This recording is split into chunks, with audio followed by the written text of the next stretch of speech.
2024 के चुनाव के नतीजे आए थे तो बीजेपी की घटी हुई सीटें देखकर नैरेटिव यह सेट किया गया था कि बीजेपी और आरएसएस के बीच बन नहीं रही है बॉस। अब तो पीएम मोदी के लिए आगे का मामला बड़ा मुश्किल है। लेकिन हरियाणा, महाराष्ट्र और फिर दिल्ली की महाजीत के साथ मोदी और संघ दोनों ने साबित कर दिया कि दोनों को अलग देखना और सोचना बहुत बड़ी गलती हुई। और अब तो संघ ने पीएम मोदी के लिए 2029 का मामला सेट करने और सीएम योगी के लिए 2027 सेट करने का काम भी शुरू कर दिया है। औरंगजेब और दूसरे आक्रांताओं पर चल रहे बवाल के बीच आज सबसे ज्यादा चर्चा बेंगलुरु में शुरू हुई आरएसएस की बैठक की हो रही। आरएसएस में फैसले लेने वाली सबसे बड़ी संस्था है अखिल भारतीय प्रतिनिधि सभा और इससे जुड़े हुए लोग इस बैठक में पहुंचे हुए हैं, इसलिए इसे संघ की सबसे बड़ी बैठक माना जाता है।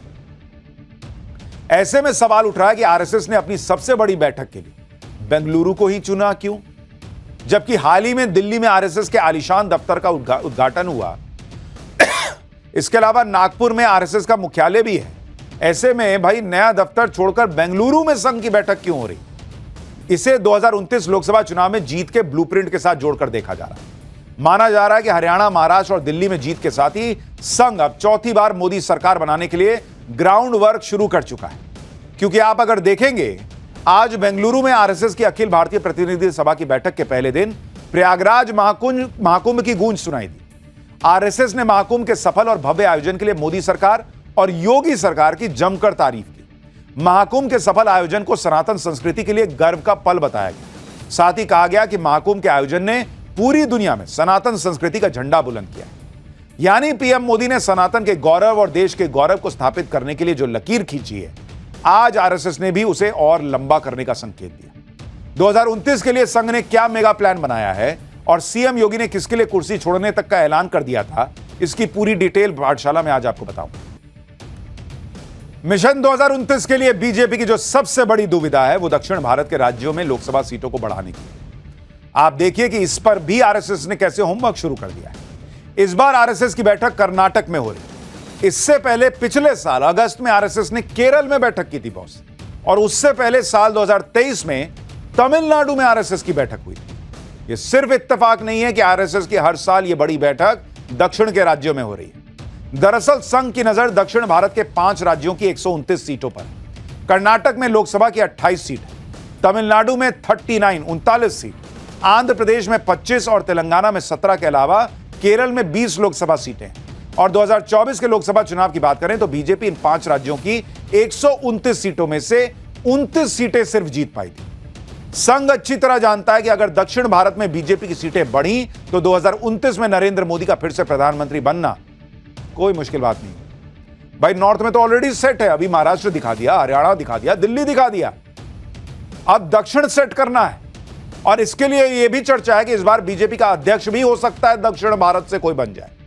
इस नाम पर भी आरएसएस की बैठक में मंथन हो सकता है, जिसके लिए बीजेपी अध्यक्ष जेपी नड्डा और महासचिव बीएल संतोष भी संघ की बैठक में पहुंचने वाले हैं।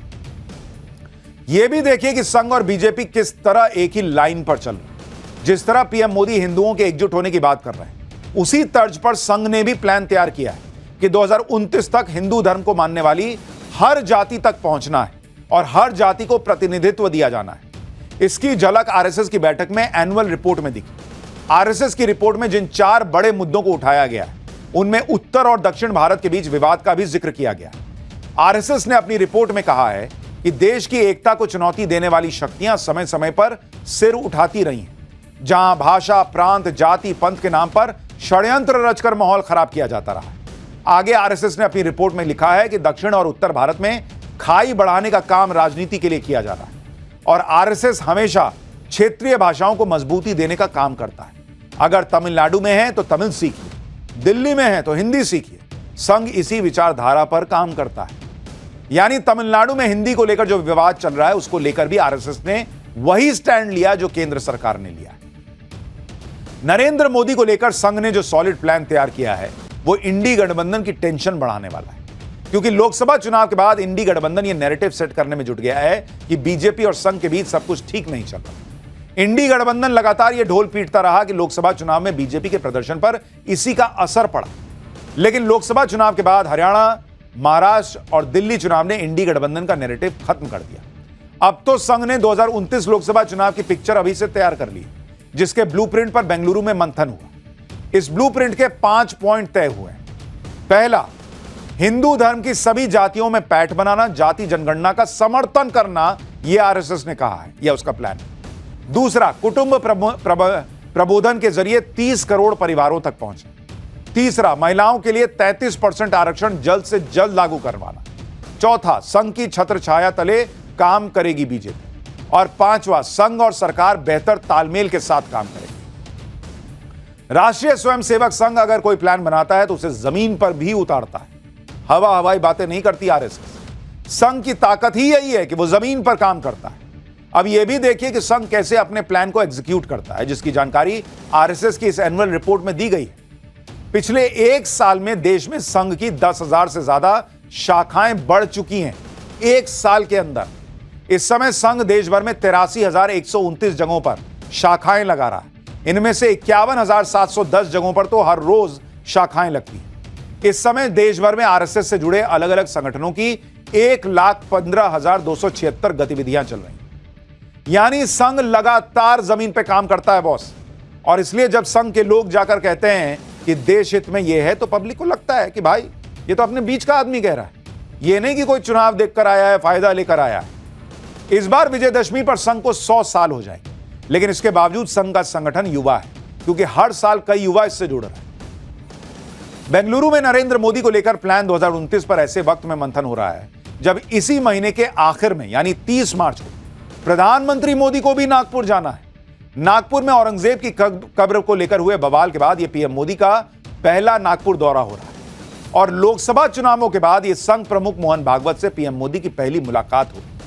यह किसी से छुपा नहीं है कि पीएम मोदी के ब्रांड मोदी बनने में बड़ी भूमिका संघ की भी रही है। संघ के ही संस्कारों ने पीएम मोदी की राष्ट्रवादी धारा की राजनीति को कसा है। संघ से अपने इसी रिश्ते की चर्चा पीएम मोदी ने हाल ही में एक इंटरनेशनल पॉडकास्ट में की थी। उन्होंने बताया था कि उनका सौभाग्य है कि उन्हें संघ जैसे पवित्र संगठन से जीवन के संस्कार मिले। और आप सोचिए कितनी बड़ी बात है कि प्रधानमंत्री मोदी 30 तारीख को नागपुर जाएंगे तो संघ मुख्यालय भी जाएंगे। प्रधानमंत्री बनने के बाद नरेंद्र मोदी का यह पहला दौरा होगा संघ मुख्यालय का, और किसी भारतीय प्रधानमंत्री का भी यह पहला मौका होगा जब वो संघ मुख्यालय जा रहे हो। पीएम मोदी की ही तरह यूपी के सीएम योगी आदित्यनाथ को भी संघ से पुराना जुड़ाव रहा है। आज बेंगलुरु की बैठक में महाकुंभ के सफल आयोजन के लिए आरएसएस ने योगी आदित्यनाथ की भी पीठ थपथपाई, जबकि महाकुंभ को कोसने वाले इन दिनों अपने वोट बैंक को खुश करने के लिए इफ्तारी में बिजी है। सोनिया गांधी, अखिलेश यादव, जया बच्चन इंडियन यूनियन मुस्लिम लीग की इफ्तार पार्टी में नजर आ रहे हैं। लेकिन महाकुंभ को कोसने वाले इन नेताओं को आज तक राम मंदिर जाने का टाइम नहीं मिल पाया। दूसरी तरफ योगी आदित्यनाथ को देखिए, जो आज एक बार फिर अयोध्या पहुंचे थे, जहां उन्होंने रामलला की पूजा की और कह दिया कि अगर राम मंदिर के लिए सत्ता भी गंवानी पड़े तो कोई परवाह नहीं। सुनिए एक बार।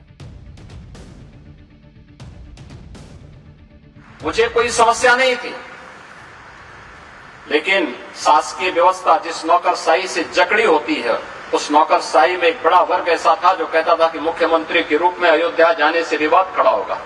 हमने कभी विवाद खड़ा होता तो होने दीजिए, लेकिन अयोध्या के बारे में कुछ सोचने की आवश्यकता।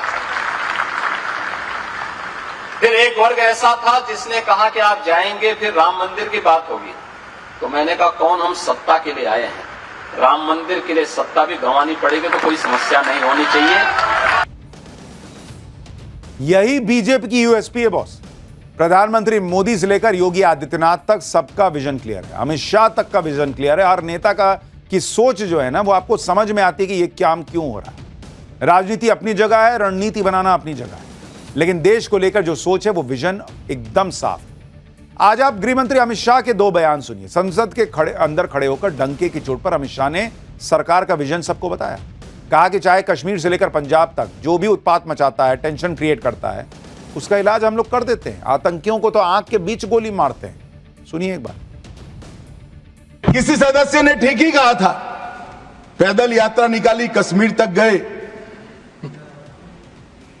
अपने कार्यकर्ताओं के साथ बर्फ की होली भी खेले और कहे कि मुझे दूर से आतंकवादी दिखाई पड़ा था। अरे भाई, नजर में ही आतंकवादी है तो आपको सपने में भी आएगा और कश्मीर में भी दिखाएगा। हम तो दिखाई देते ही सीधा 2 आंखों के बीच में गोली मारते हैं, मान्यवर, 2 आंखों। हमारी सरकार ना आतंकवाद को सह सकती है, ना आतंकवादियों को सह सकती है। कोई जगह नहीं है देश में तब देश के नागरिकों के साथ खून की होली खेलने वाले। कुछ लोग पंजाब में भी बिंडरान वाले बनने का प्रयास भी किया, आगे भी बढ़े। सरकार हमारी नहीं थी, फिर भी यही गृह मंत्रालय ने दृढ़ निश्चय कर आज वो असम की जेल में आराम से गुरु ग्रंथ साहिब का पाठ। ये नरेंद्र मोदी सरकार, इस सरकार के रहते देश पर खतरे राजनीतिक आइडियोलॉजी के कारण पनपने हम नहीं देंगे। उनको खड़ा होने से पहले ही समाप्त कर दिया जाएगा।